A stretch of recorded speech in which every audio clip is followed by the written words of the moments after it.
Les maraudeurs ont porté un coup terrible aux mutants héroïques du professeur Xavier en assassinant froidement et massivement les Morlocks dans les tunnels de New York. Quelques-uns seulement ont survécu et sont trop grièvement blessés pour retourner dans les souterrains. Les X-Men doivent donc leur trouver un endroit sûr où ils pourront être soignés correctement. L'île de Muir, en Écosse, leur semble la meilleure solution et un transport est donc aussitôt affrété pour le laboratoire de Moira MacTaggert.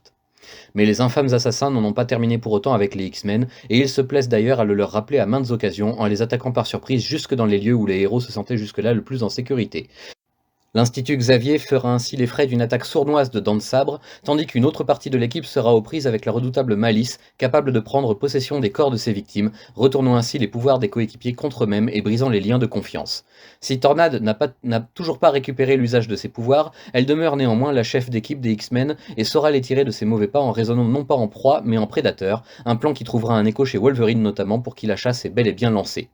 Une nouvelle équipe voit aussi le jour après ces quelques échauffourées, une équipe entièrement féminine composée par Malicia, Psylocke et Dazzler, épaulée par le jeune Longshot, lui aussi tout récent. Dazzler a en effet décidé de rejoindre les rangs des X-Men pour tenter de maîtriser son pouvoir, mais surtout sa destinée, sa carrière musicale partant à volo depuis quelque temps. Quant à Psylocke, il s'agit de la sœur jumelle de Captain Britain en titre,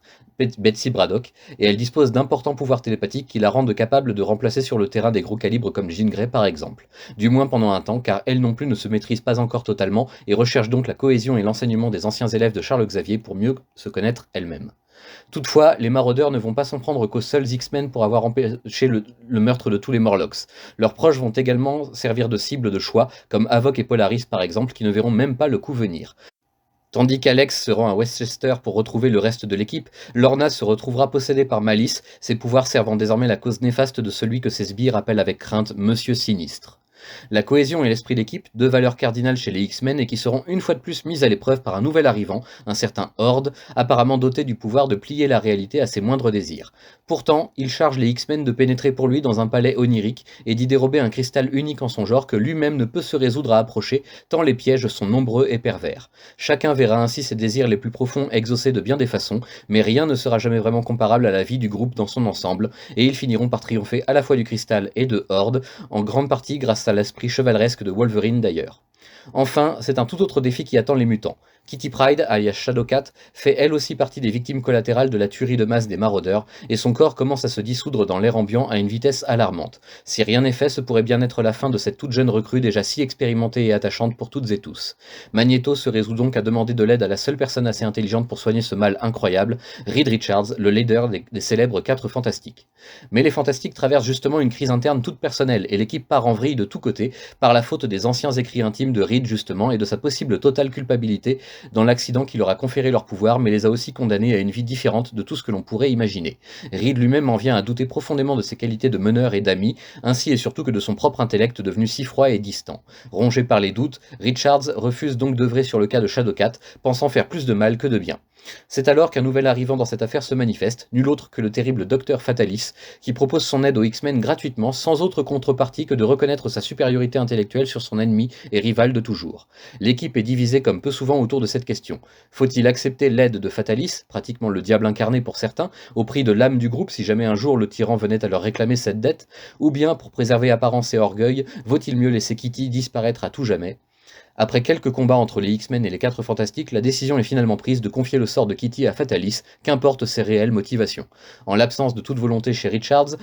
seul le souverain de l'Advérie peut la sauver en reprenant les calculs et les appareils de Reed et en les améliorant à sa façon. Mais même ainsi, l'opération demeure très risquée et les chances de réussite sont faibles. C'est Suzanne qui finira par découvrir toute la vérité. Le journal qui faisait tant douter son mari n'est qu'un faux, rédigé par Fatalis lui-même à l'époque où lui et Reed se fréquentaient à l'université et échangeaient sur tous les sujets scientifiques à leur portée en vrais partenaires,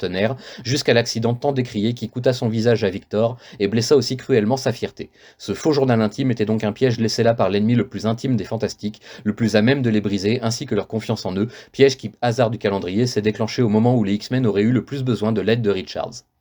Acceptant de garder ce secret pour elle, mais révélant la vérité à Fatalis lui-même pour le menacer directement si jamais il s'en prenait à nouveau à sa famille, Sue va devoir laisser son mari reprendre confiance en lui tout seul,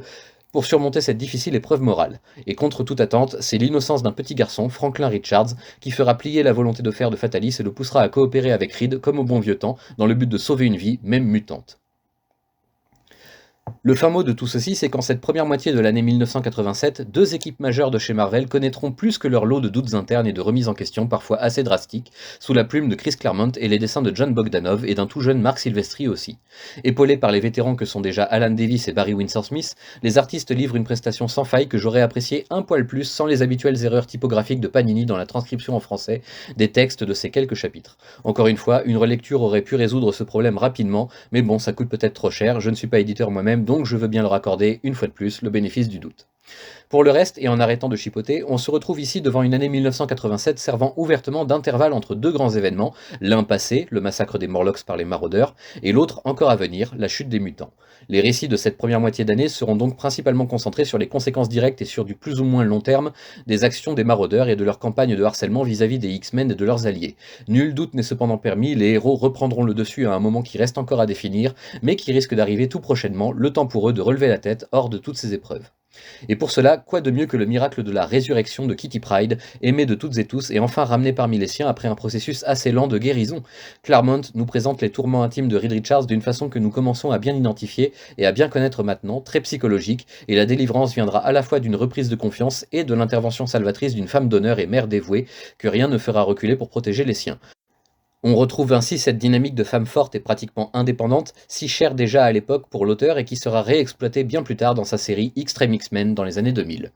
Et Fatalis dans tout ça, me direz-vous, égal à lui-même comme toujours, et il est fortement à redouter qu'il exigera paiement de la dette mutante envers lui un beau jour, mais pour le moment, je préfère garder dans mon esprit cet instant parfait où Franklin le fait plier par ses larmes et sa touchante innocence infantile. Comme quoi, même le cœur le plus endurci et le plus desséché peut encore entendre la voix de la raison quand c'est nécessaire, ou bien n'était-ce qu'un calcul de plus dans l'esprit perfide de celui qui ne rêve que d'anéantir corps et âme son plus grand rival en ce monde? J'y trouve personnellement un peu des enseignements dispensés par Dickens en son temps. Et s'il y a bien une chose qui est et restera, c'est que les X-Men sont intemporels.